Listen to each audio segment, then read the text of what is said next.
여러분 안녕하십니까? 6월 28일 토요일 MBC 뉴스입니다. 윤석열 전 대통령이 오늘 오전 내란 특검에 출석했습니다. 12.3 내란 이후 처음으로 제대로 조사를 받게 되는 건데요. 특검 조사가 이뤄지고 있는 서울 고등검찰청 연결해 보겠습니다. 김지성 기자, 윤석열 전 대통령이 결국 포토라인의 모습을 드러냈습니다. 네, 윤석열 전 대통령은 오늘 오전 9시 56분쯤 내란 특검 사무실이 있는 서울 고등검찰청으로 출석했습니다. 남색 정장에 붉은 넥타이 차림으로 차량에서 내린 윤 전 대통령은 빠른 걸음으로 건물 안으로 향했는데요. 지하 주차장으로 들어가지 않은 이유, 조은석 특검을 8년 만에 피의자로서 마주하게 된 데에 대한 소회, 그리고 진술 거부권을 행사할지 등을 묻는 취재진 질문에 모두 굳게 입을 닫았습니다. 특검 조사에 대한 소회나 국민들을 향한 사과는 단 한마디도 없었습니다. 윤 전 대통령은 당초 지하 주차장을 통한 비공개 출석을 요구했는데요.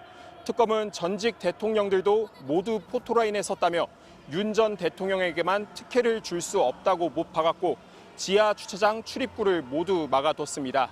윤 전 대통령이 이번 소환에 불응할 경우 특검이 다시 체포영장을 신청할 가능성이 높은 상황이었는데 이 같은 부담 때문인지 윤 전 대통령은 결국 자신의 친정인 검찰청사 포토라인에 서게 됐습니다. 윤 전 대통령 변호인 측은 출석 직후 곧바로 입장문을 내고 특검의 공개 소환에 대해 망신주기라는 표현을 쓰며 강력하게 반발했습니다. 12.3 내란 이후 단 한 번도 제대로 된 조사를 받은 적이 없는 윤 전 대통령의 첫 특검 대면 조사가 이루어진 건데요. 오늘 윤 전 대통령이 출석하자마자 바로 조사가 시작됐다고요. 네, 우선 조사에 앞서 박억수 장우성 특검보가 윤 전 대통령과 변호인들에게 10분가량 조사 일정에 대해 설명하고 조사 관련 의견을 청취했습니다. 조은석 특검과 윤석열 전 대통령은 따로 만나지 않은 것으로 확인됐습니다. 이후 10시 14분 조사가 시작됐습니다. 조사실은 서울고검 건물 6층에 마련됐는데 일반 검사실과 비슷한 구조입니다. 공수처 체포영장 집행 방해 관련 수사를 해온 경찰청 중대범죄수사과장 박창환 총경이 조사를 진행하기로 했습니다. 특검은 우선 지난 1월 대통령 경호처를 동원해 공수처 체포영장 집행을 방해한 혐의를 집중적으로 추궁할 것으로 보입니다. 계엄 직후 군사령관들의 비화폰 관련 정보를 삭제하라고 지시한 혐의와 계엄 전후 국무회의 상황에 대해서도 강도 높은 조사가 이어질 것으로 보입니다. 오늘 윤 전 대통령에 대한 조사엔 최명성, 송진호 두 변호사가 입회했습니다. 윤 전 대통령 측이 진술 거부권을 행사하고 있는지는 아직 확인되지 않았습니다.